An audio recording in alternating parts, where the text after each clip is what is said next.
Hey guys, how y'all doing? Good morning. This is KLA, Clyde the Wanderer. Clyde don't go against nature.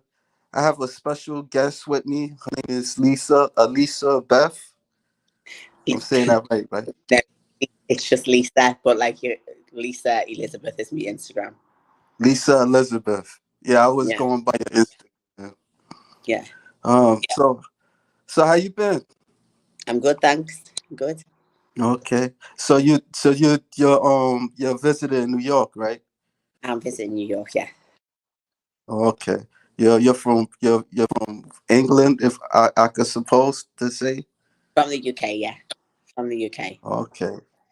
All right. They don't have too many bodybuilders in UK, right? So there's a lot of people who bodybuild and who compete, but in my class, which is women's bodybuilding, no, there isn't a lot. Hence why when I compete, there's not enough of us in the competitions. Like there's usually like two bodybuilders on stage. That's it. So it's hard to get like enough competition. Um, it's hard to have enough competition. Okay. So how you got started on bodybuilding? So originally I was basically my profession was a personal trainer, and I'd always gone to the gym. I'd always kept fit, always stayed in shape, and I've done that for forever. And then I moved gyms. I changed the gym that I was with, and I went to a more like a bodybuilding style gym. And this was going back a good few years, and everyone was like, "You should compete. You should compete." And I was like, "Oh no, I don't want to." And then um, I felt as though I was training every day, but I didn't have a goal. I didn't have that end result that I wanted. I was already in shape. It was getting a bit boring. So I thought of what they'd been saying, and I thought, you know what? I'll do a show because it'll give me like the drive to like something to aim for, something to work towards, and I want to experience the prep. So I got in touch with a friend who was a coach and said, look, I'm going to do a show. And I meant at the end of the year, like later on, and he messaged me and he said, no, you're going into prep tomorrow. So this was on the Sunday, and I was starting prep on the Monday, and my comp was going to be 16 weeks later. And I was like, I can't do that. It's too soon.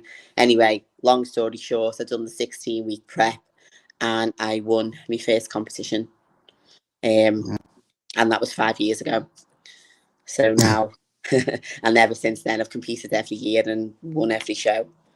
So, Uh-huh. and I award last year. So, I've had a year off. I've actually had a year off because there's no bodybuilders in the UK, so there's not many people for me to compete. Right. I basically changed class. So like I started out as a figure girl, and then the judges were telling me I needed to move up a class, move up to physique. When I went to see the head judge just before me competitions last year, I was told that I wasn't physique and that I was WBB. So um, I entered the WBB instead and won that. Um, You intend to get bigger? um, so naturally you will get bigger. Naturally you will like if you're training every day and you're eating right and you're following a routine and following a plan, you are going to grow.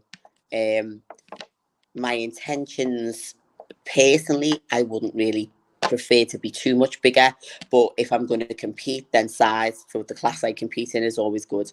But people have this theory that like you gain muscle so easily. You don't. You gain a small amount of muscle every off season. You can't gain muscle, especially females. People think you're going to go and lift. You're going to go and bicep curl a dumbbell, and that you're going to be like you're going to have this big bicep. It doesn't work like that. Right. It's a very slow and steady process, and obviously that's without supplementation and things. So yeah, I'll probably will grow slightly. It'll just be not me trying to get too much bigger. I don't want to be. I'm only short. I'm only 4'11", Yeah. and if I go too big, I'm gonna like start to look a little bit freaky, and I don't want to look freaky. Yeah. Usually, like short women, like when they you know do bodybuilder, that they're like real thick. Yeah, well, I am. I It's am quite. I'm quite dense and quite thick. I'm in off season right now. I'm doing like what we call a health phase, so I'm quite smooth. I've got like slight separation and things like that, but not much. Like I've had to do like a health phase because I'd dieted for so long and stayed lean for a long period of time, which didn't give me a chance to progress because I took a year off, but I wanted to stay relatively lean because I don't like being like this. I call myself fat, but like I know I'm not fat, but I don't like this look. I like the really lean look. So I've had to do like a 3-month health phase to basically balance my body again, because when you go so lean for so long, everything goes out of balance. Your hormones, when you diet, your body doesn't respond. Any supplements we take don't respond because your body gets so used to them. So I have done this health phase to basically reset my body, ready to then go into a prep to then consider a competition later in the year. You got all the Ray's George Page morning, folks. See, What do you say? he says she's the same height as Michaela Aycock. Oh yes, yeah. She's really short. Yeah. Yeah, I She's see. I see. Oh, I'm sorry. Go ahead. You was gonna say something? no. Oh, yeah. She's really real diesel. Like, if I could say that, if I could Yeah, use that word, she's like yeah, a female Wolverine. yeah, Like, I don't know you familiar with Wolverine in the comics, but he's short. But he got like a lot of muscles and stuff. yeah, He's real yeah, tough. yeah. I Yeah, mean, of being short is our muscles are tend to be a little bit thicker, a little bit denser because they haven't got as far to stretch. So yeah, tend to be a little bit thicker and a little, like I said, a little bit denser. Um, and usually when you're shorter, your proportions tend to be better. Um, because it hasn't got as far to like spread around. uh, how would you say your journey been like so far as a bodybuilder? Um, so it's such a learning. You learn a lot about yourself. You learn so much about yourself because anyone that's prepped, like it's not easy. It's not easy. It's one of the hardest things you'll ever do in your life. Like you literally have to switch your willpower on from the minute you open your eyes to the minute you go to bed, and you're hungry, you're tired, your body. The longer into the prep you get, so you start to learn what kind of person you are. Like you're in your own thoughts a lot, like because you're doing hours with the cardio, and you get to you kind of like the fact that so many people give in prep, so many people give up because it's the hardest thing you'll do. So when you're getting so close to that competition and you've got like 2 weeks left, 1 week left, and days left, you're counting them days, and the sense of satisfaction is like unbelievable. The sense of satisfaction that you get because like you can't, like the fact that it's been so hard, but you've completed it, and then that end result of getting on that stage is like an adrenaline rush of like, oh my god, I've made it. And then in my case, like when you win, no one can take that feeling away from you. Like that feeling of accomplishment is amazing, like, and that's what makes it so addictive, and you want to do it again and again and again. And like even though the prep's so hard, I'll even say now, like even though the prep's on the hardest thing I do, I look forward to the prep. I look forward to the process. I get excited about the process, even though I'm gonna shed blood, sweat, and tears.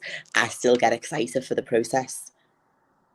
Yeah, what motivates you to do bodybuilding? Like, what gives you that drive to do that? Because I'm it's not not easy. not gonna lie. I'm vain.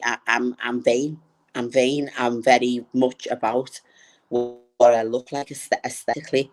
I should probably gathered at the beginning of the call when I said no, I've just been in the gym and look a mess. Like I'm very like I am vain, and I'm about. I love how I make my body look.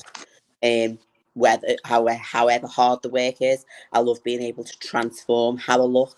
Um, it's like that's what motivates me because like I said, I don't like the way I look now, and I know how I feel mentally because it changes how I feel. When I'm dieting and I'm getting lean, I've got this like rush of adrenaline, even though it's the hardest thing in the world. But I get like this like adrenaline and sense of like I feel like I look good. Do you know what I mean? I feel like I look good. Yeah, So yeah, it's like it's yeah. just chasing that like aesthetic perfection. perfectionism all the time. How would you say what's your goal this year? So my goal this year is firstly to complete this health phase, because I had to bring in an off-season coach. I can coach myself, and usually in off-season I would, but I wasn't accountable to anyone. So what I was doing, I was consistently dieting. I was consistently getting just diet, and I knew my body wasn't right. I knew things weren't right, and we put our bodies through so much that we need this little step back and health phase to sort of pull back. So I had to bring in an off-season coach to basically take control. And I'm not going to lie, this affects you a lot mentally. Like the diet side of things, you become really food. Any bodybuilder will tell you, you become really food obsessed. You will eat an off-plan meal, but then you'll obsess the fact that you ate it, and you don't like what you're going to. You look up, you get up in the morning and check yourself to see what that meal has done to you, and it becomes really obsessive. And it's not healthy. But you've got to. It's not healthy, but you can be strong-minded, and again, you know what you're doing. You've got to pull back and go, look, this is silly, and that's what I've done. I got to the point where I just couldn't come out of the diet, and I've now took on this off-season coach who's basically led me into the health phase, and he's worked wonders, because I've now accepted that, like, I'm in New York now. I'm going to go out and eat a meal, stay in a restaurant, and I think nothing of the calories, nothing of what I'm putting inside my body. Whereas only going back like a couple of months ago, I was in the States, and I wouldn't eat off plan. I was in Miami, and I just dieted. I stay in apartments because I need to do my diet. So it's been a good experience to do this health phase and get me mind in a good place. I mean, I know I'll diet again, and I know I'll go back into that phase, but I needed to do this pullback, because, and like I said, any bodybuilder will tell you, mentally it's like it because I'm 5 years into competing. When I think to what my relationship with food was like before I competed, I didn't have a bad relationship with food. I knew how to eat clean, and knew how to get some weight off, and knew how to put weight on, and knew how to do all that. But this is like a different. It's like it gets hold of you. It's like it's almost like an eating disorder. Although it's not an out of control eating disorder, but technically it is an eating disorder, because you obsess over food, and then sometimes what you will do is you've obsessed that much over food, you've been that hungry that when you do start to eat something off plan, you binge, and you just eat and eat and eat and eat, and you're not even tasting the food in the end, you're just eating it, and then you feel terrible. So they're all things that I've had to master how to control. Like, I don't do that no more. I don't do that binge thing anymore, but I've done it so many times, especially after a show. Mm. So I had to. That's why I've done this. What I've been doing. I'm in a really good place now with the food side of things. I've allowed real life to. Like over Christmas and New Year, I had some real life. I went to visit my daughters in Germany, and I like literally most days ate off plan.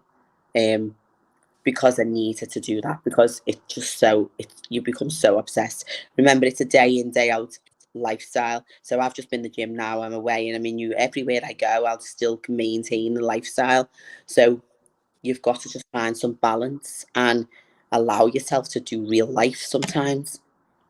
Yeah, I can imagine that's very frustrating to deal with. Yeah, Um, and it can we get a got grip. all. Some people have to completely come away from bodybuilding if they can't find a way to maintain the balance. But I Yeah, am like, obviously, if you can do the prep, you can do this as well, because the prep's the hardest thing you'll ever do. So I had to find it within me to be able to do this health phase, because I just couldn't at first, and it took me about 4 to 6 weeks before I was um, comfortable with me weight being up a bit, comfortable with eating foods I wouldn't usually eat. It took a while. I didn't think I was going to get there, because I was just looking in the mirror thinking, I hate what you look like. I hate what you look like. But I feel I'm in a really good place. And, I do a lot of Instagram stuff, and that's what another thing I was doing pictures and videos, looking at myself going, oh my God. So what I'd done was adapt how I'd done them, change me look for a bit, and it's worked. So you've just got to find a different way around things. That's all. To like, you've got to accept the different stages of bodybuilding. You're not always lean and ripped, and then you've got to accept the different looks. Whereas the average daily person is just happy to be like the average fitness girl, is happy to just be slim and, like be a nice sort of shape. But ours, we go way past that. We start looking at like styrations and separation and water retention and all kinds of factors that we have going on.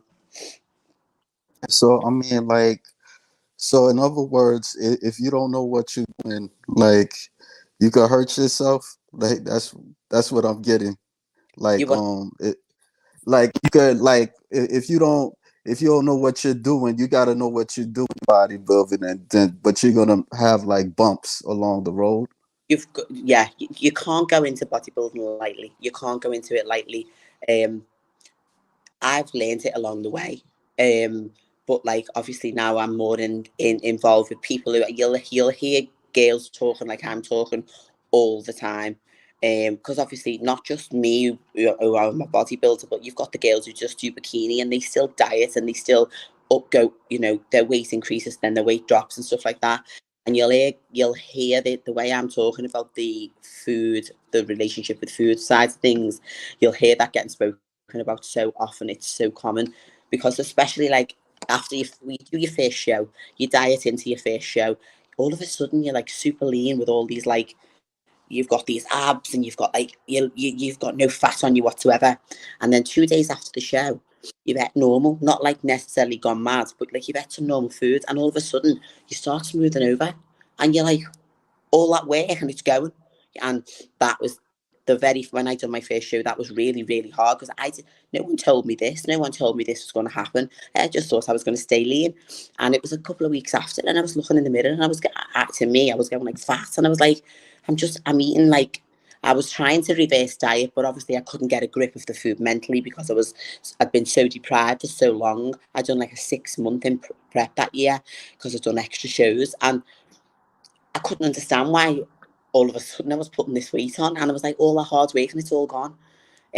So my only option then was, oh my God, I need to do another show and I can prep again. And that's what I'd done.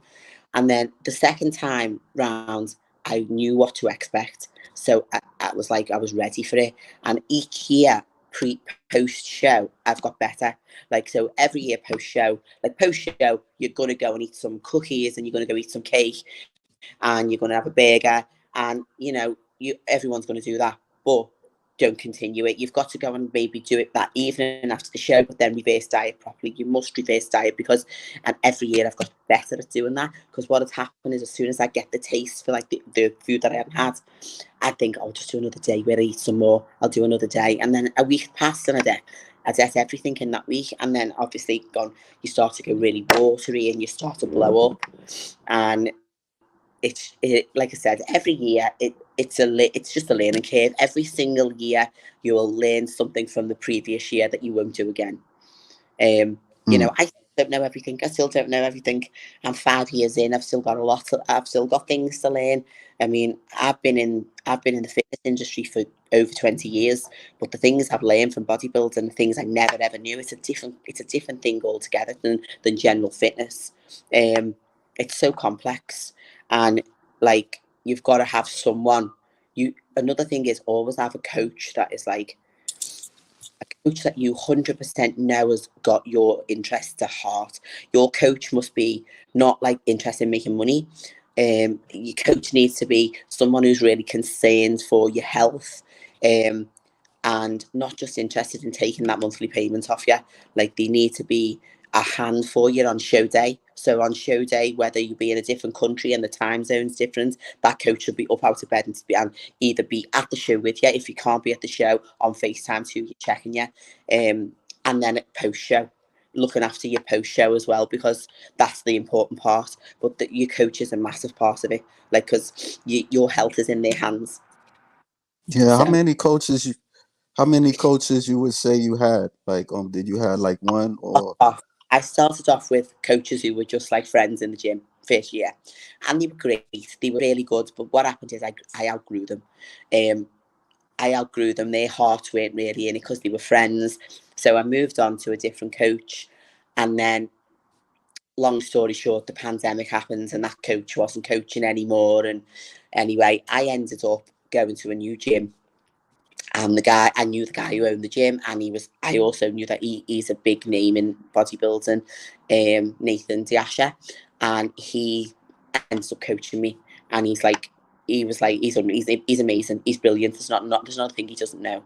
And so he would still be like, he's still my coach as far as me competing. He will always be, but I have a separate off-season coach, because Nathan's really busy. He's got the gym, he goes to the Olympiad, he's massive. So he would coach me into a comp, but I've got a separate off-season coach, a guy called Ewan Rogers, and he is amazing. Like, his attention to detail, and I'm in off-season. Like, I still check in every week with him, and he still alters things. He tells me what off-season supplements to take, so all my health stuff, anything, obviously, things that we take during the prep and things, we need to be getting our bloods done and stuff. So he makes sure all my blood work's going to get done, makes sure that's all balanced. So that's for me. I've got the best coaches that I've ever. I'm at the point of I wouldn't change the coaches I've got at the minute. They're the best. Like, as far as I'm concerned, they're the best out there. For me, they work for me.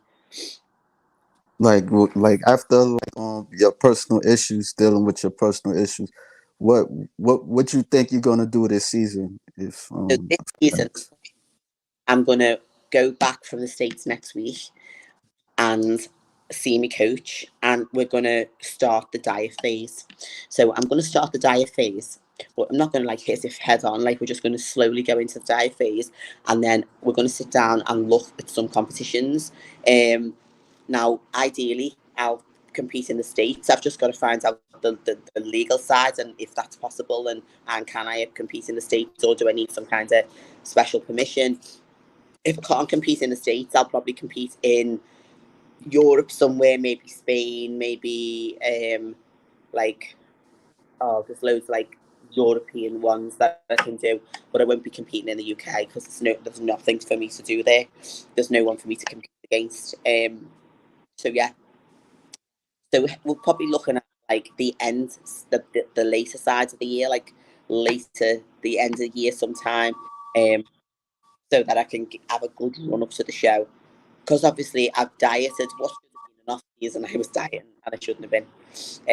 So now, obviously, I've done some non-diet. I've done a non-diet phase. Been training hard, training heavy, and hopefully by the end of the year, I'll be back on stage. So the Romania is like a profess qualification. For Romania. Yeah, Uh, that's in November. I haven't looked into anything yet. I've just know that I'm either going to compete here or I'm going to compete in Europe, but not in the UK. I'm not sure where I'm going to compete yet, and I'm not sure which Oh, show will. okay. I'm going to look around and see. What I need to find out is like what like how many bodybuilders turn up for these shows, because what'll happen is I can't turn up for the show and there's 2 people on stage. It's pointless. I need to know that, Okay. like, I'm going to turn up for the show. There's going to be 5 or 6 bodybuilders on stage, because obviously we've got like bikini girls, wellness girls, then we've got like fitness girls, figure girls, physique girls, and then obviously the bodybuilders. So the bodybuilders are the few and far between ones, but hopefully in either Europe or the States, I'm going to find that there's more of us. Okay. You And then got Oh, you was gonna say something? no, Oh, okay. All Race George Page. Most people think all bodybuilding is roids and just lifting. The process of training, diet, and being consistent. He also says, "I really feel bad she lived with her issue." So you don't have like a like friends like bodybuilding friends to converse with. You never. yeah, best friend's a bodybuilder. Yeah, my best friend's a Oh, bodybuilder. Yeah, but I mean, I haven't got issues. I'm just being open with you of how bodybuilding affects you. Do you know what I mean? I'm just yeah, yeah, yeah. they're not issues. I'm just like putting it out there that like it's not something that is like detrimental to you. It's just it's just honesty. Honesty is like we obsess over food, we obsess over training, we obsess over routine, and like like I said, I travel all the time, and I'm literally, the first thing I do is like a touchdown, go to the grocery store, get the food, find out where the closest gym is, unless there's one in the building, and they're little boxes I tick on me when I'm traveling. And yeah, it's not issues. It's not something where I'm like, oh my god, I'm like, I can't deal with this. Like Yeah. the steps I took to deal with the whole bodybuilding thing is I got me the coach to basically take it out of my hands. He took on, he's like amazing at putting everything into perspective, and like telling you why you're coming out of the diet phase, telling you why you're doing it, and you know, and not allowing you to sort of to because I was accountable to him. I allowed him to take control, and that's all I needed. And that's why you need a good coach, because a good coach will have these concerns, take care of these concerns for you. You don't need to do it. A good coach will take that on board, and he'll know how to advise you to deal with things. And he literally has, because if you rewind back like 2 months ago, um, like I said, I couldn't come out of the diet phase. I was doing cardio every day. Like I was doing cardio, I was I was dieting, I was taking fat burners, and he was like, "You need to pull away from all of it." And at first, I was scared to pull away from it, but then within weeks, he had me thinking like I am now. Like I feel in a really good place. I feel healthy. I feel really healthy. Whereas when you're on all your fat burners and supplements, all the performance drugs, you know, you don't feel healthy. You don't feel healthy. You think you do, because you've got this like fake energy, and it's like you've got this like drive, but it's all fake. It's all because you're taking for performance drugs. But like, but it's not that you're not going to do that again. It's just that you've come out of that phase, and you're like this phase now. You don't love the way you look, but you feel really, really healthy. Um, if you're on fat burners every day, you spend your life being jittery, but you're not jittery. You're nice and chilled and calm. Mhm. Fat burners is like, can you educate me on that? Like So what, like, these things, I've actually got some in front of me, because of you can only get these in America. So when I'm here, I set up. Even though I'm not taking them now, I get them when I'm here. But we can't get them in the UK. So I take these yohimbine, yeah, and I take clenbuterol, and then sometimes T3. So like there'll be a cocktail of a few things that I'll be taking, um, to to um but to assist the fat loss. yeah, but it seemed like bodybuilding is really expensive. Oh, it's very, very expensive. Very Yeah. expensive. Yeah, it's like just your monthly supplement bill, and I don't mean the steroids. I mean the health supplements. Your health supplements are about, let's say in dollars, like you're looking at about $300 a month just for them. Mm, That's just for your health supplements. And then obviously you've got like your gyms, and your gym money, and then you've got like your food, um, special foods that we might eat. Um, and then when you're competing for a girl, when you've got a competition coming up, for a girl, obviously we do have the performance related drugs to pay for. We also have our bikini. So our bikini to go on stage is £500. So you're looking at like $650, $700 for a bikini for the stage. mm. It's expensive. Paycheck. Yeah. And then obviously our travel, because not shows are very rarely in your hometown. So shows are Yeah. usually in like, the closest the show is going to be to me from where I live is London, but I don't compete in the UK no more. So the closest the show is going to be for me is on a plane. I'm going to have to get on a plane. I'm going to have to go to a hotel. So yeah, it's expensive. What's your likes and dislikes of the sport? If I can. Like likes. Um. So I like, I like, I like the routine. I like the discipline. I like the discipline. I like the um. I like the community. So the community, the bodybuilders tend to be a nice community, you know, very supportive, everyone. So you're kind of in a bubble, you're like in this bodybuilding bubble, and you're all kind of know each other and support each other. What I don't like is the federations now. There's so much politics, and it's all corrupt. It's corrupt. It's so corrupt. And, you know, we can never get away from that. Like, you can't get away from it, because she's like, but it's like button the wall, because you can. I brought an issue up because when there's less than 5 on stage, they won't give out a pro card. But I was like, but there's never going to be 5 bodybuilders on the stage, so the rules need to be changed. They done some stupid thing by putting the bodybuilders on the physique stage to make up the numbers, but they didn't put the physique girls on the stage to make up the numbers for the bodybuilders. Stupid things like this. It's all politics, and it's all like, sometimes if your face fits and things like that. So that side of things I don't like. I think it should be, when I very first competed with IFBB, we done a big athletes meeting, and all they were promoting was how fair they were and how there was no politics and how everyone was like an individual and the judges didn't know anyone. And then the next year, it was like that didn't happen. Everything would change. It changed. Like, you know, there was, you could see that there was people friends with the judges, and oh, I mean, there's so many things. I mean, you probably know, like, you hear so many stories of, you know, people not getting placed where they should get placed. And I don't mean from the Yeah. athlete.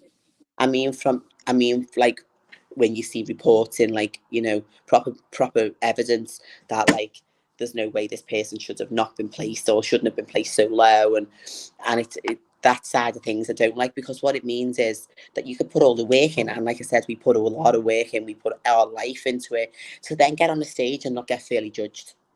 That side of Yeah. thing, it's like, it's so heart-wrenching that if you've put all that work in, to then stand on a stage and something like that happen. I mean, it hasn't happened to me, but it's happened to people I know, you know. Yeah. So it's not fair, because I know what goes into a prep. Yeah. The politics, I think, is taken out of the fun out of bodybuilding. It's took the fun out. It's took, like, I mean, I don't know old school bodybuilding, but you hear like my coaches and people, you hear them saying, oh, when bodybuilding was like a certain way, and, you know, it's not the same anymore. And I mean, apparently it's not. It's even changed from when I started to now. So when I started, it was starting to get really corrupt. I actually moved federations, because it started with one federation, then moved across, because I seen so much, like, corruption at a show, that I was like, I'm not competing with them anymore. And I decided to go with the IFBB, who I've stayed with. But even IFBB, like, they're all corrupt. They're all corrupt. Yeah. Um, How do you? but it for me now, though. For me now, I don't compete for that. Like, I'm not. It used to really be about getting on the stage and winning and getting that title. Now, for me, it's not really about that anymore, because I got my sword, and all I ever wanted was that IFBB Pro sword. That's all I really wanted, and I've got that. Now, I'm not looking to try and get on the Olympia, because I'm not willing to give that much of my life to something that is so corrupt, and it's basically put your life in their hands. Now, for me, it's about enjoying bodybuilding. And if I like to do the prep, I love to get on stage, I love to perform, I love to do a routine and things like that. So for me now, it's just about something I love doing. I love the process, and I love the end result of getting on stage. So for me now, I've took the stress out of it. It's just for enjoyment now. Like, I just want to Yeah. enjoy it, and I still enjoy it. So that I'm not bothered. And then the politics side of things don't matter to me, because I'm not bothered anymore about winning. Although it's good to win, but I'm not like, I've got to get this show, and I've got to get this, because I'm going to qualify for this, and I've got to do that. I'm not in it for that anymore. I'm in it just to be part of it, and just have fun with it. I just want to have fun with it, and Yeah. you know, enjoy the process, because like I said, I love the prep. Yeah. So, like, how did you feel like when you first, hit the stage? Like, were you really nervous? So no, well, this was the thing. This is what I say about, you learn things about yourself. So it was my very first show, and I've never stepped on a stage. I've stepped on a stage because I used to dance, but like I've never stepped on a stage as a bodybuilder. And I'm like, the the the federation that it was, the guy that runs the federation was actually my posing coach. So I get to the show and he said, "Come on, I'll show you the stage. Come and have a look." And he went, "So you know where you're going to walk onto?" So it goes, and I was like, "Okay." Anyway, the next thing we get to go, our class gets called, and we had to do like an eye walk. So just like you walk down the stage, do a few little poses. It wasn't a big routine. And I just remember setting one foot on the stage, and it was like it was like it was like an alter ego. Like I just perform. Like I like as soon as like I feel that attention on me and the lights on me, and I just switch into this like performer. Um, so for me, but I think it's I grew up going to dance school. Then I went to drama school, and I was a dancer. So like I grew up on the stage. So I stopped it, and then I've gone back to it, and it's like it's still there. Like I still love being on stage. I still love being, I love the attention. I love all that side of things. So that I do love that. I love this. That's the thing about I love doing it. The getting on the stage for me is the fun bit. So, and I don't really get nervous. I more What get kind? excited.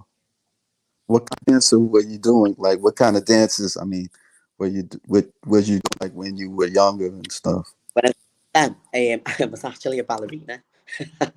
Oh yeah, Ballet. that's like a I'd done everything else. So I'd done obviously modern, and I'd done like jazz and everything. But I was essentially a ballerina. That's what I majored in, ballet. So from ballet yeah, to bodybuilding. yeah, yeah. Because ballerinas they have like a physique and they flexible So and always very. I was always like I always had legs. I always had legs because I done ballet. I was like calves yeah, because ballet. Um, and then I literally fell from finishing from, um, leaving dance, from leaving drama school, dance and drama school. I didn't really. I was like, what do I do now? I think I was like 19, and I thought, well, you know what? It's like I just went to the gym because I started the gym. I didn't have a clue. I remember the first time I went in the gym, didn't know what I was doing, didn't have a clue. I was just following the machine trans, having a little go, and then I ended up getting to know some stuff, and and I thought, right, this is what I'll do as a career because the dancing, trying to be a dancer as a career, it's not really a good career. So I just got right. into the fitness thing then. I got in and I used to teach exercise to music. So I went from doing obviously went from the dancing, went into doing fitness. And then at the time, all like fitness classes were all exercise to music. So I qualified to do that. And I'd done that for years. I was like a fitness instructor for years, teaching classes. And then obviously Mm, got more and more into the bodybuilding side of things. Um, I was teaching classes up to a few years ago. I was still teaching classes until not long ago, just before I started mm, competing. mm. You have a nice physique. I was looking at your IG page. Yeah. Like how you how you kind of develop the confidence. I would say as a bodybuilder. How have I developed the confidence?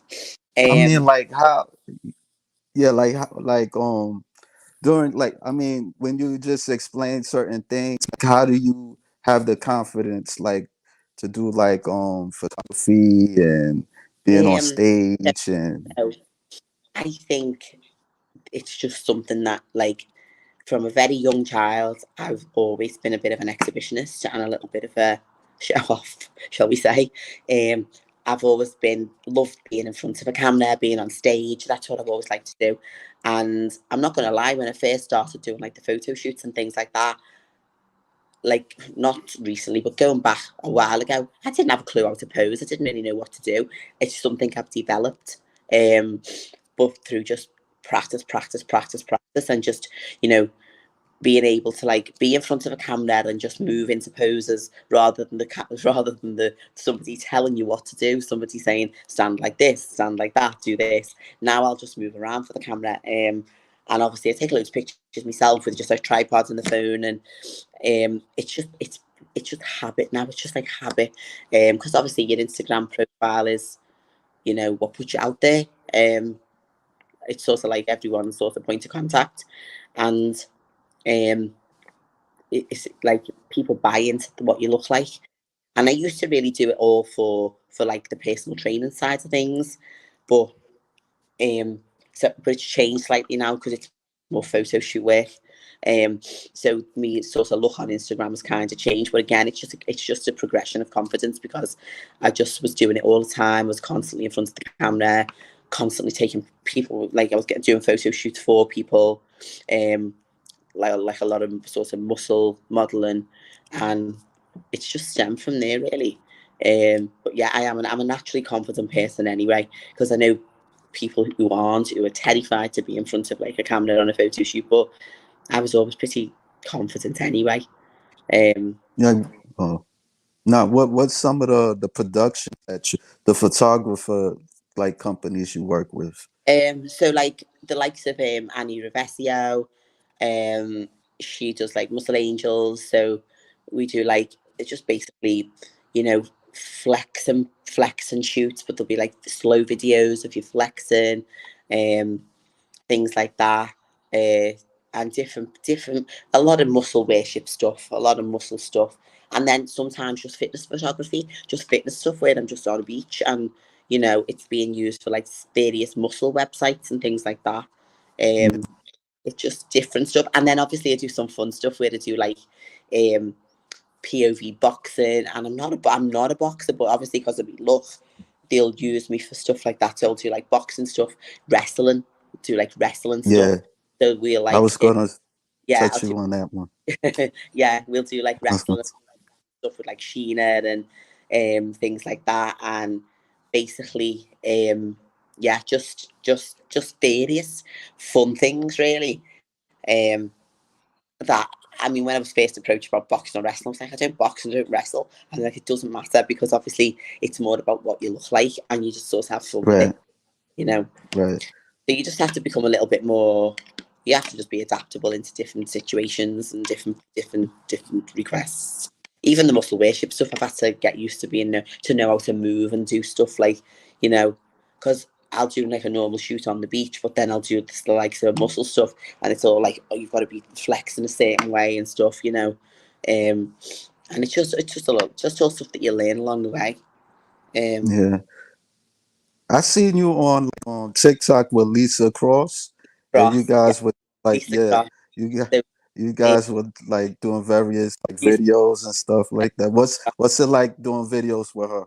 she's amazing. She's brilliant. She's just Yeah. absolutely. She's unreal at what she does. Like she's been doing it forever, and she's got an amazing physique. Her discipline and her attitude is really really good. But she was so fun to work with, and we've got more coming up. We're going to do another. We're going to shoot again when I go home, and we're going to do. I think we're going to be at FIBO as well in Germany somewhere. We're going to be at FIBO together. So loads of stuff coming up with Lisa. Um, Okay. yeah. So Okay. Have you worked with her biceps.com yet? Or um, I've set up an account, but I haven't done it. So I set it up and then never got round to actually doing the thing, because I was busy and I was doing other stuff. But it's my intention to get things like that set up. Although, like it's a little secret, my worst body part is my biceps. They're just not good. yeah. I've got injuries here, so like the when I'm training them, and there's limitations on the weights I can move. So out of my whole body, I would say to people, I've got rubbish biceps. So Okay. like if somebody says what's your favourite body part, I've got a favourite, and my worst body part is my biceps. I get away with them because I've got a big back and I've got shoulders, so I get away with them. But if you look at them on their own, they're not good. It's probably like I've got massive calves but no biceps. Okay. But it's You that is like I get work done on them every couple of weeks, trying to get rid of the scar tissue. But it's just from years of wear and tear. So I'm starting to like get pulling here, so I can't really go too heavy mm. on them. Feels like they're just going to snap. Oh, you do lightweights and stuff like that, or Me with my arms, I'll push the weight as far as I can, but I can't push it far enough.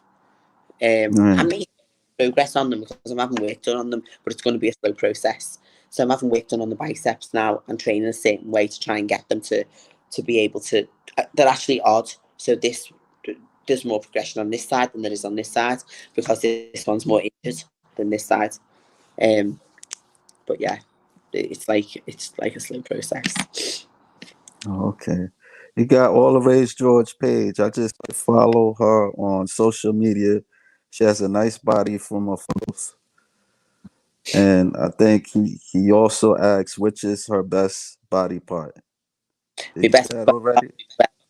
I think it's got to be my quads. It's got to be my Yeah, quads. yeah. Yeah, I, my I quads like I like good as well. My back's thick and big. But at my quads, everyone goes on about my quads and my calves. My calves are huge, but yeah, definitely quads. mm, I like your calves. Yeah, my And the calves are huge. reason Listen, I don't train my calves. They don't get trained. I never oh train. no? No, I don't Oh, train. okay. They're huge on them. They're huge. I imagine it's to do with doing the ballet for years, but they never. I don't train them because when I train them, I get issues with my Achilles. So I don't need to train them because they're huge. Yeah, Train them, and then yeah. the just yeah. What was it like doing like all films and stuff like that? Because I It's seen like a fun. It's fun. So like, I am the predator, aren't I? On all films, and I've worked for it. I've worked for Steve for ages. Like, um, for all films, like various different shoots, and they're always fun. Um, yeah, it's like how can what's it like? It's just fun. It's fun. Like I said, I love being yeah, in camera. I love performing. I love going into my alter ego. I love playing the like the yeah, whole like um predator dominatrix. I love being that person. Like I enjoy it. Um, it's like I said, I went to drama school, so like to me, it's all just acting. yeah, You know, it's just yeah. acting. Yeah, I liked it that this flick that I seen like on the internet you was doing like you was grabbing this guy through his through your calves and stuff. Oh yeah, like so. And you, Yeah, we put them in head scissors, lock the head scissors on, and the idea would pass out, but they hopefully tap before they pass out, because we wouldn't want a ambulance turning up. But yeah, just all like head scissors and you know foot worship, muscle worship, isn't it? It's all like come yeah, my goddess and all that. It's just all fun. It's just fun, but it's like there's so many people into it. So many people into that side of things. yeah. Do they do? I mean, like, do you guys like have a lot of money, get a lot of money, or it help pay the bills more, or It depends really. It just like it depends what the job is. Depends what it is. yeah, Depends what like I do OnlyFans, so that's like um I do OnlyFans, and that's like a good income. That's like a really good mm, income. And basically, a lot of the filming that I do, I'll use on OnlyFans and stuff like that. yeah, So that sort of that side of things from a bodybuilding perspective, we're sort of in a niche on the likes of OnlyFans because not many. So like, yeah, we can do okay on the whole, on that side of things. you have a lot of followers on OnlyFans. I have a few, yeah, I have quite a few. It dips in and out like anything. It'll dip, and then it'll go shoot back up, and then it'll dip, and it'll shoot back up. I run two pages, so I run like a general one where people can buy clips, and then I run another one which is VIP where they can just see. And I just put everything on. You can view everything. Um, and people think we just sit back and do nothing for that. But there's actually like we have to put work into it. We have to like make, every day make some content, every day post, obviously any opportunity you get to do some content, you'll do the content. Just basically keeping it fresh all the time. Mhm. What got you started doing that, like OnlyFans and stuff? So it was COVID because I'm Oh, okay. a personal trainer, and it obviously the gym's closed, and I was like, okay, sat in the house one day, like, what can I do? So the way I looked at it, every single day I would post on Instagram. I'd get up, put a bikini on, do a little video, flex my muscles. I would do that on Instagram and I post it for free.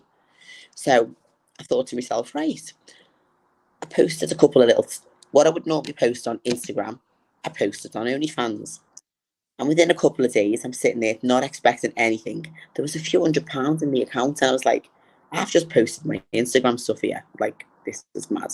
So I'd done a little bit more, and every day what I'd done was I didn't post as much on Instagram anymore. I just posted on OnlyFans, and it was going up and up and up. And then it kind of like got to a level where it balanced out, but it stayed consistent. And then obviously the whole muscular thing and everything, I just got a little bit more risky on it. And the more risky I got on it, the more it went. So now it's like I earn good money off it. Like I earn a decent income from it. You Yeah, know, it's not conventional. It's not what everyone would do. It's not everyone's choice. But you know, right, you're not hurting anyone by doing it. So right, why not? Like for me, like no one forces me to do it. I decided to do right, it. You know, right, if people disagree with me, well then they disagree with me. I'm not really bothered because they're not paying my bills, are they? So, right. but It yeah. seemed like the men. It seemed like the men get more than the women in the fetish part. Sorry, which? Start you say? They get more. The men, they get more on the fetish part than the women. I don't They, know how is that possible. they give more. Yeah, they get more on the men on the fetish part. 'Cause the men do some things too, Yeah, and and more money than the girls. yeah, I don't know. I'm not sure. yeah, yeah. That's what a friend told me, and I'm like, really? Yeah, Because you would think, yeah.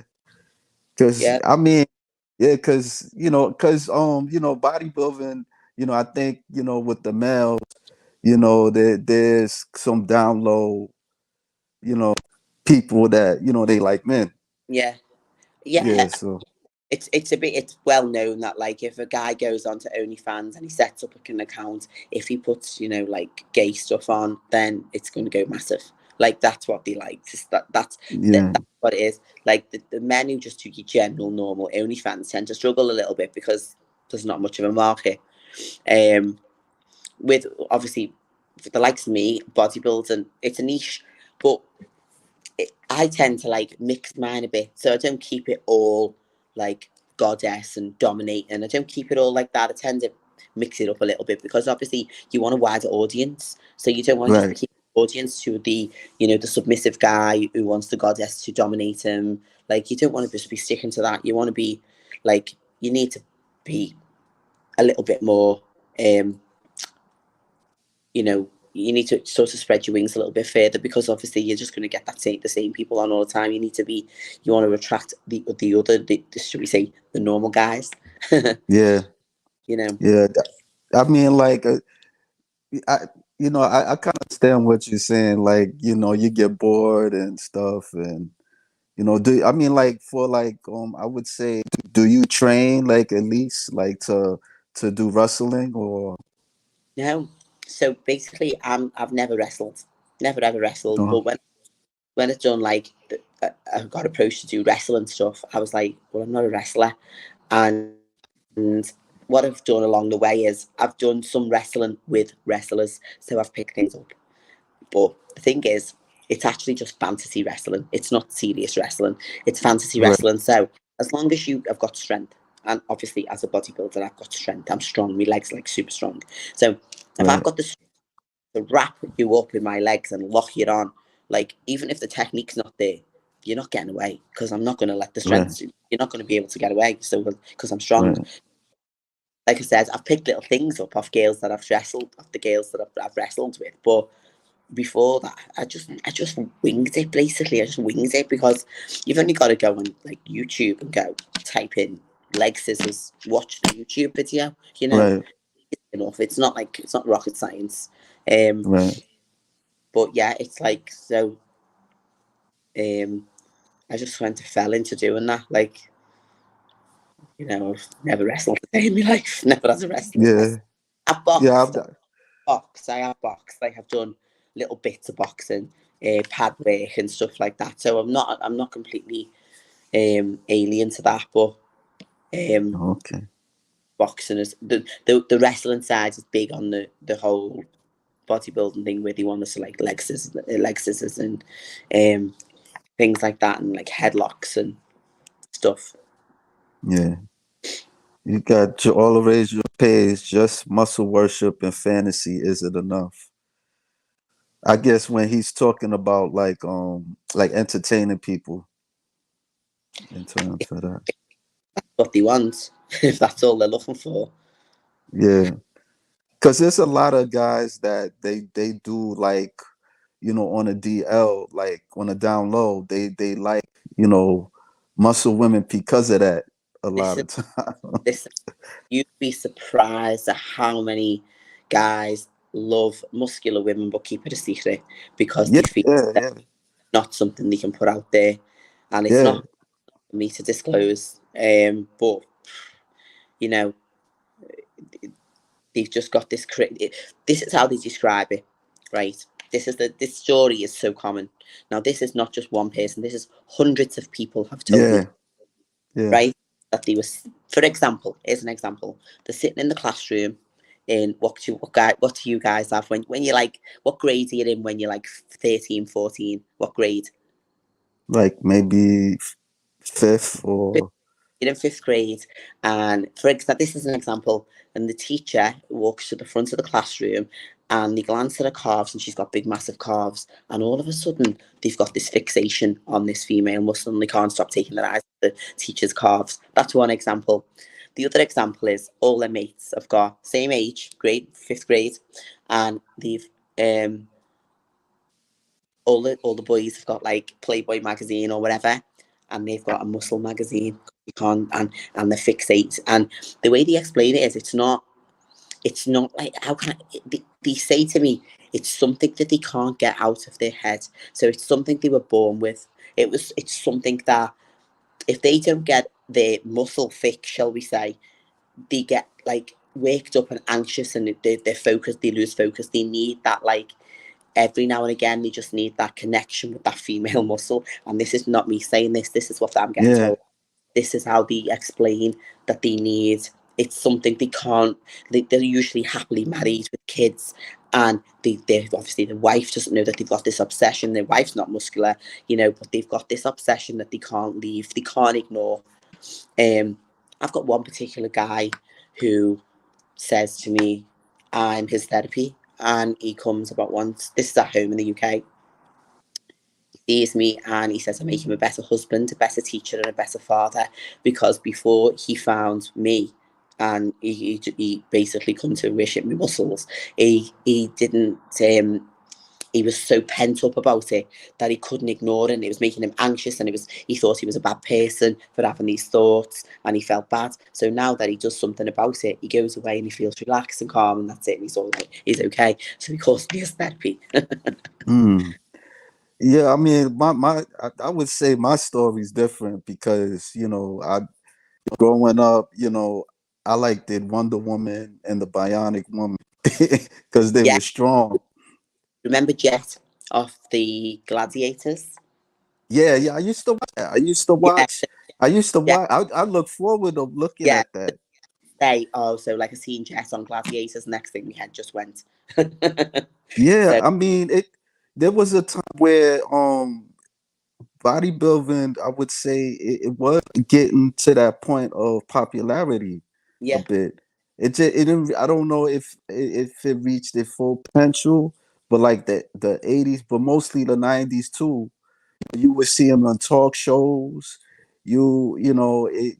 But the thing was with talk shows, it's like like it was kind of a mocking, a stigmatizing thing. Like they would show the bodybuilders, but they would kind of be like, "Oh, you look like a man" and stuff like Oh, that. Some people would yeah. like it, Well, that's it. but We still get that. We still. I'll be yeah, honest. I don't get a lot of it, but girls I know, like one particular girl gets but haters all the time telling her she looks like a man, she looks like this.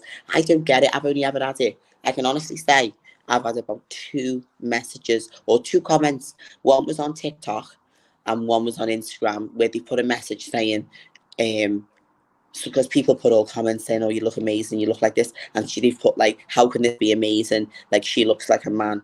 Like, but I've only had it about twice. Like I've never had that. I don't experience it. Um, right, Maybe because my image is quite girly. Um, yeah, I give up quite a girly on Instagram. I'm quite a girly girl. right. Although in real life, I'm not really. Like I'm in my Jordans and I'm in me sports clothes and like no makeup on and like I'm not like a girly girl. Like, but on Instagram, I do give off that like girly image. I mean, you're very attractive. Like looking at you, I Well, wouldn't that's really think that. just him and then you called. Yeah, yeah. I mean, like, because even when you were saying your hair's a wreck, all you just had to just pull it up. I mean, nobody ain't gonna pay you no mind. I'm like, I'm like, nobody's not gonna really pay you no mind Yeah, at that because but I think it's more like the reason why that can be. It's like people are not like receptive of a woman having muscles. yeah, I think they used to they're looking I think like they're used to of seeing a woman, you know, I don't know, feminine. Like women are not supposed to be hard. yeah. Men Well, are supposed to.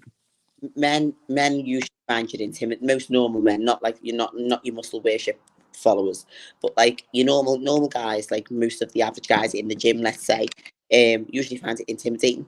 They usually find it Yeah, intimidating because they feel inferior because maybe you've got like bigger muscles than them. yeah, So I experience that a lot where guys find it intimidating. Um, but yeah, I don't think it's not feminine. I think it's like I love the look. I love the right. muscular. I don't think it's not feminine at all. Um, but I know there's a lot of people. Loads of. I used to personal train, and when I was a personal trainer, um, I used to have to put out there that look. Even though I look like this, when you come to me, that doesn't mean you have to have this look. Because Right. I mean, I was a really successful personal trainer, but like you know, I used to really have to promote that. Look, people will actually come to me and go, look, I know and see that you know what you're doing, but I don't want to look like you. Right. And that's fair enough because most girls don't want to look like this. Most girls in the Mm, gym want a big bum, a smaller waist, like skinny. They want to be skinny arms. They don't right. want shoulders. But most girls, although it's slightly changing to where girls are now looking to be more muscular and more athletic looking, Right. um, never to this point. They never usually want it to be to this point. I see like a lot on Instagram. There's a lot of women working out and stuff like that. Like there's some more like fitness trainers, some more Yeah, I bodybuilders. mean the amount of girls, a lot more girls go to the gym now and take care of themselves, but a lot of them just faff around in the gym as well. So they go in, they do bum 3 times a week, and then they don't do anything else. Yeah. you know, I, yeah, I got like maybe one more question. If someone was to make a documentary about you competing, what would you what would you want them to strongly focus on? um, about competing, Yeah, probably. I don't know. It's a hard one. I didn't know I'd, that was a tough question.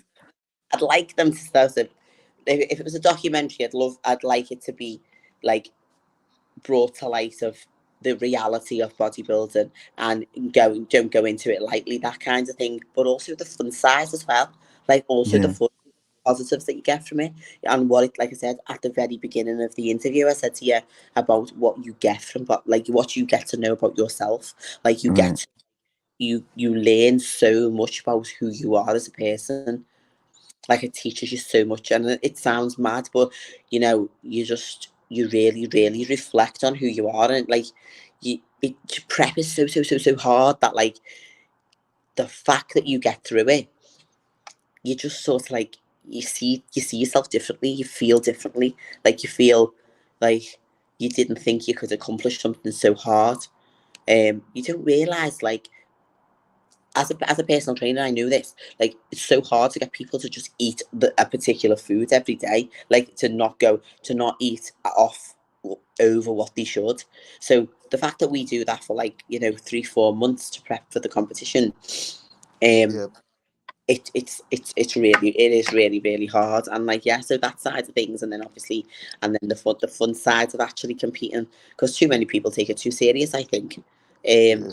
I tend to like, I really try to have fun with it as well, like especially on show day. Like, just you're there, then you've done the prep, you've got ready, this is as good as you're going to look, so get on stage and have fun with it. Yeah. um You got always George Page. Yeah, people think a guy is gay if he likes female bodybuilders. well, that's just it, and I get that a lot. People who like female muscle will hide it from their friends, hide it from people, because they've possibly mentioned it when they've been maybe younger, and someone's gone, oh, they look like a man, you must like men, you know. But it's like, listen, believe me, we are not men. Yeah, I mean, I used to. I'm not gonna lie to you. I used to be a little ashamed of it, Yeah, and the reason why, because it was the reactions if yeah, from other guys, and not just guys but women too. yeah, And the women, they would just act up with me a bit, like like if somebody was friendly with me, they wouldn't have no words to say. They wouldn't. yeah, They wouldn't want to say anything to me, or like act real funny with me. yeah, I yeah, used to draw. I would draw like female bodybuilders and stuff like that. Sometimes I would animate them a bit and stuff, like make a fantasy like she's yeah, flexing, and I wanted to be like in the animation, she's flexing in front of me and stuff like that. yeah, Yeah, I was trying to this guy, he does this like it's a 3D art he does. I wanted to interview him, yeah. but he didn't want to put himself out there because he said that he does like things on Oh the yeah, public level. oh yeah, And yeah, and he has like these strong, like tall women and stuff like that. yeah, They picked the guys are picked up by these women and yeah, stuff, the way he does the art. But it's something that, I don't know, it's people like tend to judge you for it, yeah, and it's, yeah, like you yeah, putting yourself out there and stuff. yeah. That's it. But do you know what though? My attitude to everything is, like, I don't judge anyone, and Yeah. one should judge people. Like, there shouldn't be. I mean, to be fair, I find America less judgmental than the UK. I feel like people are more in their own lane in America than they are in the Right. UK. Like at home, everyone's so judgmental. Everyone's got an opinion, and everyone's going to tell you the opinion as well. So, it's a lot more chill. Yeah, it's a lot more chill. Um, Yeah. People are just busy with their own stuff. Like they're not that bothered about what anyone else is doing, which is how it should be. Yeah, I never been to the UK. How is it like that? Um, so it's different. It's more, people are more uptight. They're more in your business. Um, Although on the positive note, the north where I come from, people are very friendly, warm, welcoming. London, not so much. London's very diverse, and it's not like hardly anyone is from the UK in London anyway. Everyone's Right. so. Yeah, I would never knock the UK. I like the UK, but like, I just like, it's Americanized. People's attitudes are different, and it's easier. It's easier. Like, it's just an easier, like people just live and let live here more so than in the UK. Okay. Yeah. I'm familiar with Renee Campbell. I remember they made a documentary about Renee Campbell, and they was like showing how the UK is, and she was talking about like there weren't that many bodybuilders there, and Yeah, it is not. um, It is yeah, not like you can get the count them on one hand. Um, yeah, but yeah, it's like the whole bodybuilding world. There's a big like there's plenty of bikini girls. There's plenty of like figure girls, but obviously when you go into the bigger classes, there's not as many. yeah. It's Oh, okay. Would you rather move to the U.S. or the race George Page asks? personally, I would love to live in the US. I think, possibly it would be Miami, because I just love the weather and I'm a sunrise girl. I like to Yeah, sunrise on the beach every day. Um, but yeah, I would love to move to the US. But then it's not as straightforward as just picking your stuff up and moving. Because I also love Dubai. I love Dubai, and I'm very sort yeah, of split.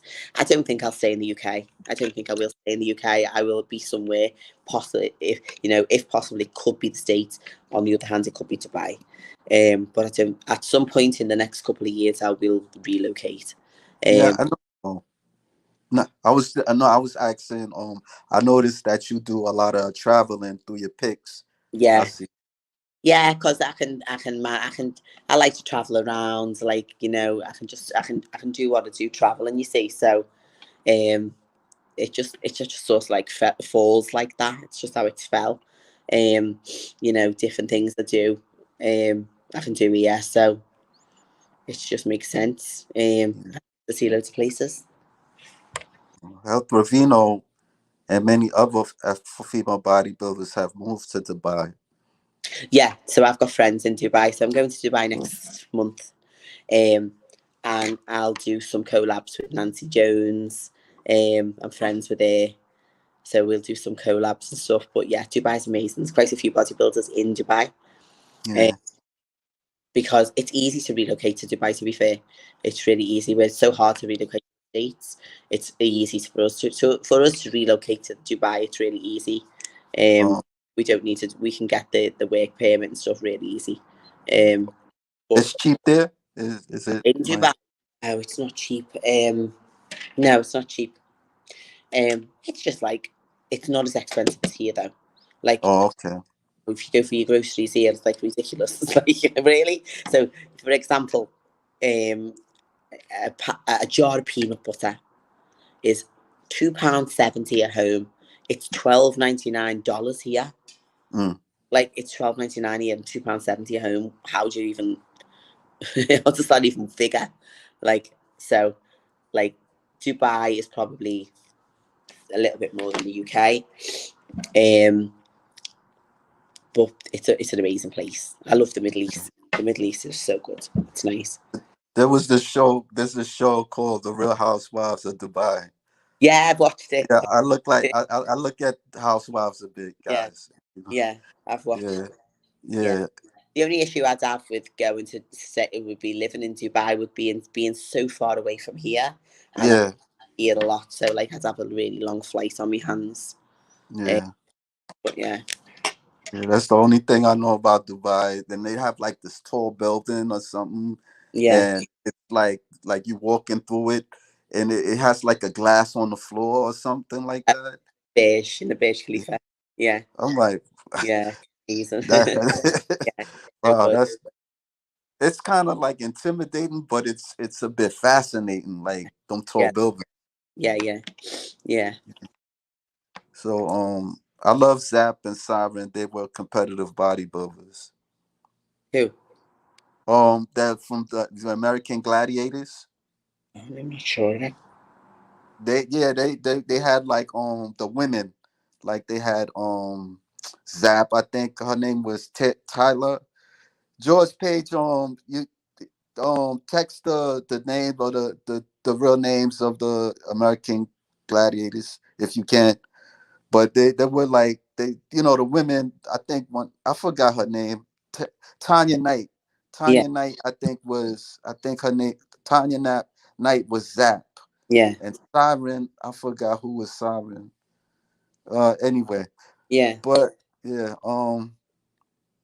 yeah, but I think that's about it. I appreciate you coming through. Yeah. Well, it's food time now. I've got to go and eat a meal. Yeah, I don't want to take you hostage. I ain't mean to take. I've got to go and eat my post workout food now, and then Okay, go out and have a little day in New York. all right. So, Okay. so you have a good Good. Yeah. tour to New York. Okay. Thank you. All Bye. right, Bye. Bye. bye.